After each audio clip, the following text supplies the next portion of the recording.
over the 16 years of your playing career, you earn roughly about $61 million, right?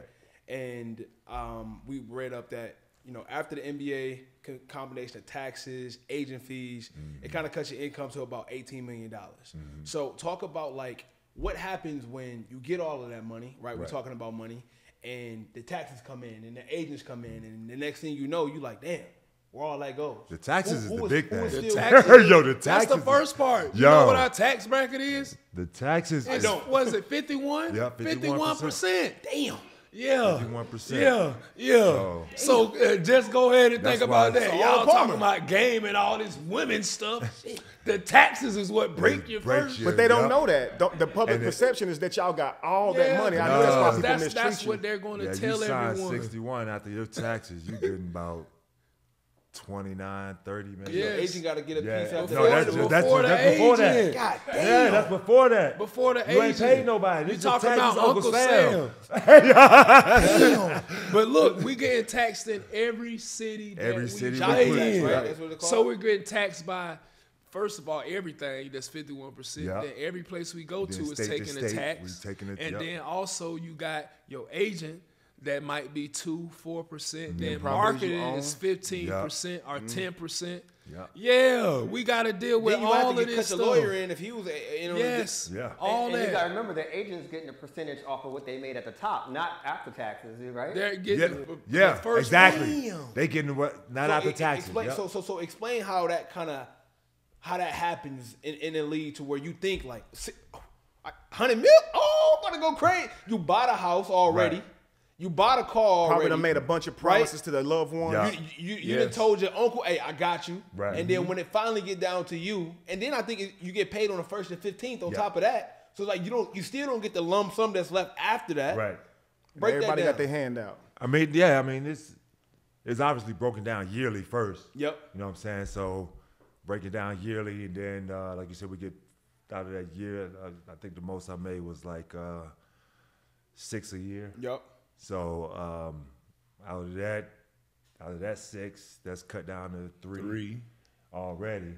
And then after that 3, you gotta from that 6 first, like you said, you gotta pay Agent. the agent out of that 6. That's 2%. So that's 2% of that 6, not the 3 that's been chopped in half. You know what I'm saying? So that's coming off the top there too. And then like with my deal, it took me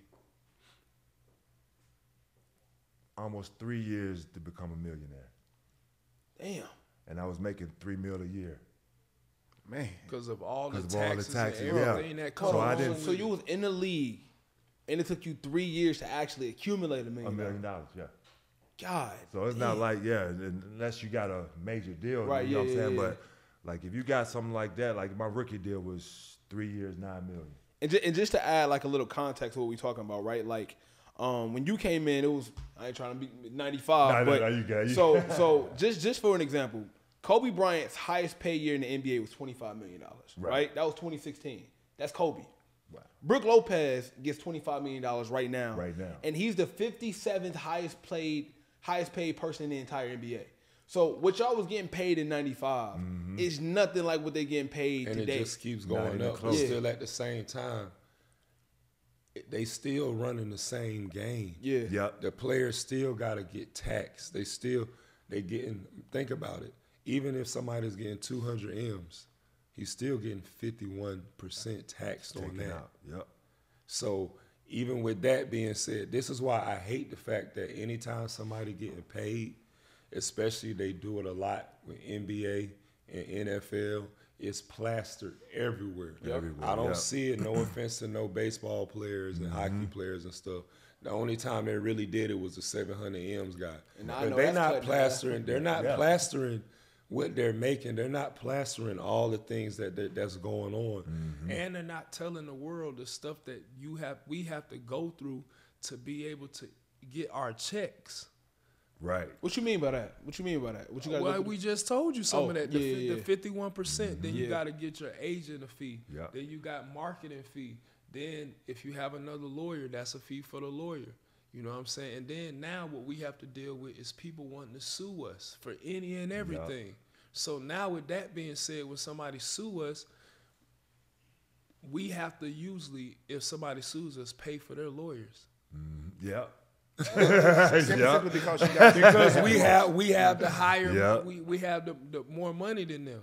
Damn. So we have to pay their lawyers. So it's like we have targets on our back, and somebody's always looking for a way to scheme and always get to us, no matter what it may be. And you said that when it gets plastered on the internet, your net worth and stuff. Like you mentioned before that you get calls, like, because they seeing the amount that they think you got. You said you got a call, people asking you $35 million. So now you got your homeboys, you got the women, for $35 you got all types of people calculating. They counting your A pockets. way to get Some of your money. Yep. So how do you create like healthy boundaries? Because of course It's hard to do that. Yeah. The only boundary you can create is don't have nobody around you, because you don't know. It's like you can't trust. I tell Like the my best kids boundaries this. you could probably have is your teammates. See, I mean mainly just like That's the with, best with, boundaries with you can balancing have. like privacy, because say they see your net worth and your contracts publicly, right? So they're obviously gonna have expectations, especially the ones that's really close to you, right? How do you tell them? Do you tell them the truth about what you actually make? Because I'm saying, how do you have that balance of privacy? Then they still gonna try to find a way to scheme what you got. Yeah. So Still you more can't than they say- got. And then okay, so what's more powerful than money? Information.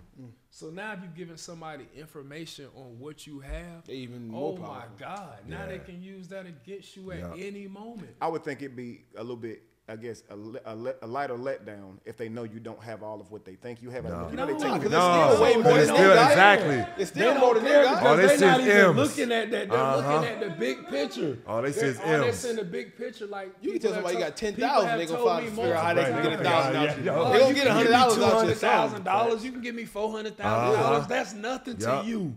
I just How see a you? lot What of you athletes- mean? That's $400,000. pocket Still change. If you $400,000. give somebody $400,000, really, if you give somebody that, you gotta have $800,000. No question.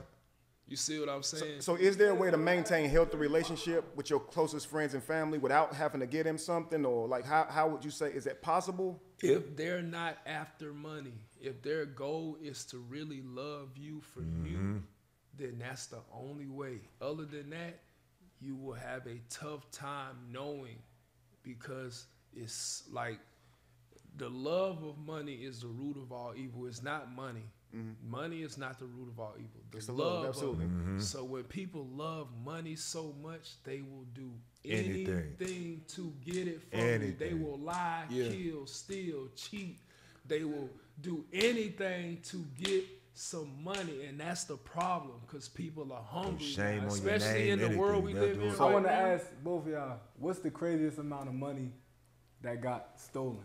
And like, who From was me? it? Was it someone? Both. Oh, okay, go. I'll let you go, Joe. Like You got money stolen before? Like, what's the craziest money? Oh yeah. Shoot, I had female. Shoot, I went through a situation in LA right after I retired. I went through my first divorce with my first wife. I met a young lady out there in LA, and we was kicking it for a minute, and then I realized I get a call from my financial advisors asking me, when did I start writing all these checks? Because I'm not a check writer. You know what I'm saying? I got my cards, you know what I'm saying? I got some cash. So she was like, when you start writing all these checks, I never known you to be a check writer. I said, what checks? I don't write checks. Yeah. She was like, we got 12 checks that you wrote. 12. God damn. And it was for like 109,000. Broken, like all of, broke, calculated up. But this is after I retired, after my divorce, like I just gave my ex-wife everything. And this is what I'm living on now. You know what I'm saying? Ooh, I know you wanted to. So How long did you know her? How much did you trust her? Because this is what I mean. yeah. That's why I this is knew what I'm her talking about right here. a few months. And You see So- how crazy that is? Yeah. So what about Few you? months. So what's the craziest amount someone stole from you? $7 million. dang. Nah, How? hell, When? hell no. What? Somebody stole $7 million. million. I'll be ready to go to war. It was a part of my agent. Ooh. How you find that out? That one hurt. Ooh. That one hurt. Where was you when you found out? Like, what was your mental when you found out? What was my mental? My mental was I wanted to find him and beat the hell out of him. Oh God, I wanted to kill him. Yeah, bro. How you steal $7 million? Think you gonna get away with that? Like nobody gonna notice this shit gone, bro. It's $7 million, But bro. see, it was like a scheme. It was a group of people who was all in it together. Yeah. You know what I'm saying? I got you. And so my plan that I had was I was looking to buy the Atlanta Dream. Okay. The basketball team for women. Okay. And so I was like, man, I want to really do this because I got 2 daughters. One day they're going to want to play basketball. I can set it up to where they can play for the Atlanta Dream one day when they get older. Right. And so we put this little group together. And at the time, the NBA, because I was still playing, the NBA said that I couldn't own the team outright myself. Because you were still playing. Because I was still playing. Gotcha. So I was like, okay, I can have a group be like the face of the team right now, and then I could be behind the scenes making all the decisions and stuff like that. Right. I had talked to the GM. I had talked to the owners from the team. Like I really thought that this was going to be my team. So I gave the group the money. And the next thing I know, I didn't hear from the people no more. They started disappearing. And then I looked online. Well, it was breaking news. They said that some other people had bought the Atlanta Dream.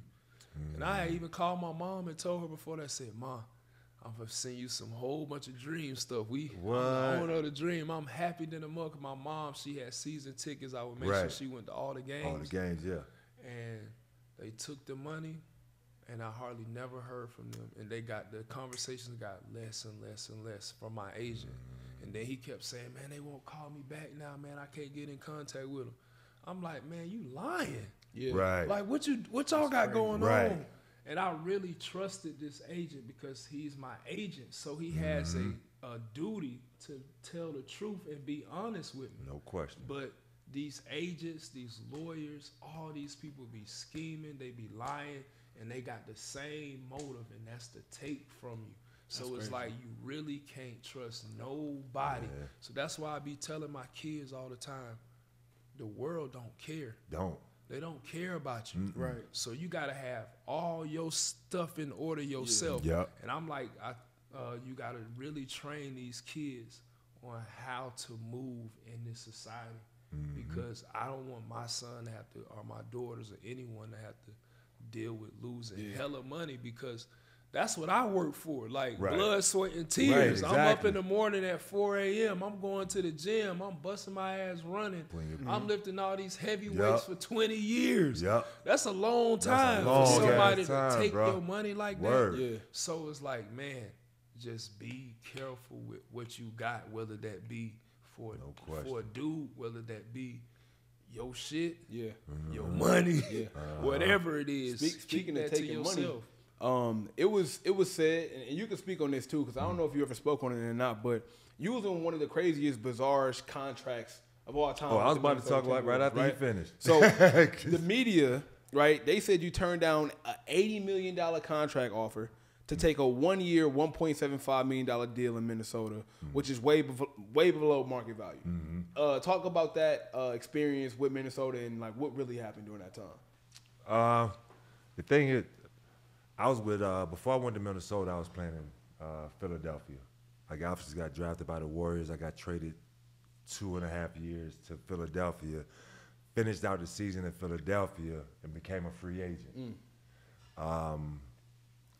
Minnesota was one of the teams that I was, looking to go into because of the roster. You know what I'm saying? The squad they had. They was looking to move KG to the 3. I was gonna play the 4. That's tough. And KG the 3. yeah, and so what we did, my agent and I, what we did in order for me to get my bird rights with Minnesota, I had to do 3 1-year deals. So it wasn't a $80 million deal offer. So that's not true. Yeah, that's not true at all. Cause they trying to make it look like you Dennis Schroeder's joint, where you had like an $80 million and you took 1.7. Nah. So what happened? I did it 3 years to get my bird rights with Minnesota, And then after that, I was going to sign a long-term deal with Minnesota. But halfway through that, my agents and them, going back to the agent, you know, people that you trust and people that you really, you know, think got your best interest at heart, they did an under-the-table deal without my knowledge. Which included which was what? the 80-something million. So they took the 80. Nobody got it. Okay. Because after the league found out that they did the under-the-table deal. So Explain the under-the-table deal for people so what watching. Like what happened? So what they did, what I found out later on is they worked out a deal with the owner, because the owner of the Minnesota Timberwolves, he was sick or whatever, going through some stuff, and they didn't think that he would be around by the time my deal was to come up. So what they did a under-the-table deal where at the end of the 3 years that I would get, was it 6 years, 86 million or 80-something million, yeah. But it came out. Yeah. Like it was two agents working together, and they went through their situations amongst each other, and they ended up going to court, fighting for certain players under their you know client some of the clients, you know what I'm saying? So it was a younger dude and it was an older guy agent. A lot of us young guys wanted to stay with the younger agent. Yeah, it makes sense. Yeah, exactly. So when they going through court, going through their legal battles, legal issues, it comes out in court. So you didn't know about it? I had no idea about it. That's crazy. It comes Where out. was you at when you find this out? You just like, what? I'm in Minnesota still. Damn. I'm in Minnesota still, and I can't remember if the season was going on. We were about to start a new season, but in order for me to play that year, I would have either had to become a free agent, sign somewhere else, and then that allowed me to come back the following year to Minnesota, or I would have had to sit that entire year out as a suspension or whatever, you know. So they fumbled that for sure. Yeah, they fumbled it for sure. And so what I did, I just and a lot of people in Minnesota to this day, they think it was my fault, think it was something that I did under the table. So for me to be able to answer that question and put it out there, I appreciate it. But I had nothing to do with it. And the entire time, I'm thinking I'm working my way up to building my bird rights in Minnesota where I wanted to be.